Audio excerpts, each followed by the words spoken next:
گوشه نگاره. مطمئنی؟ خاله بابا من این قاب خودم برش گرفتم. کجا بود؟ لای خرت و پرت اتاق. ما اومدیم دنبال یه کیف 2 میلیون دلاری که اگه پیداش کنیم 20 و چند میلیارد میزنیم به جیب. گوشی خودم شارژ نداشت اینو برداشتم. یه بخشی از این 20 و چند میلیارد رو میخوایم صرف امور خیریه کنیم برای آزادی زندانی بی‌نوا به اسم فرزاد عزیزی فرزند رحیم که همش پشت میله‌های زندان داره زار میزنه میگه من مامانمو میخوام بیام بیرون. بیای بیرون چیکار کنی؟ بریم ببینیم با بقیه پول میشه چیکار کرد. الان میخوام برم سراغ یه گروه خفن به اسم یاکوزا که جویندگان الماس همینان. ببینیم با پولشون میخوام به کدوم آرزوشون برسن. اول از همینم سراغ یه پسری به اسم حمید که یکی از بزرگترین قاچاقچیای الماس مکزیکه.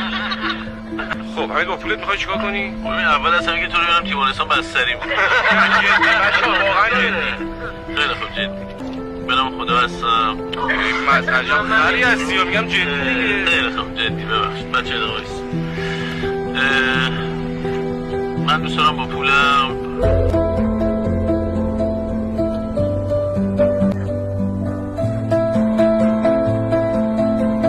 همه وایس ها رو واسه من فرستاده وقتی زندان بودم. روز 183 روزیه که تو نیستی. قلبم داره مچاله میشه. زود برگرد. این 211 وایسه که با 100 میفرستم. خوش به حالت.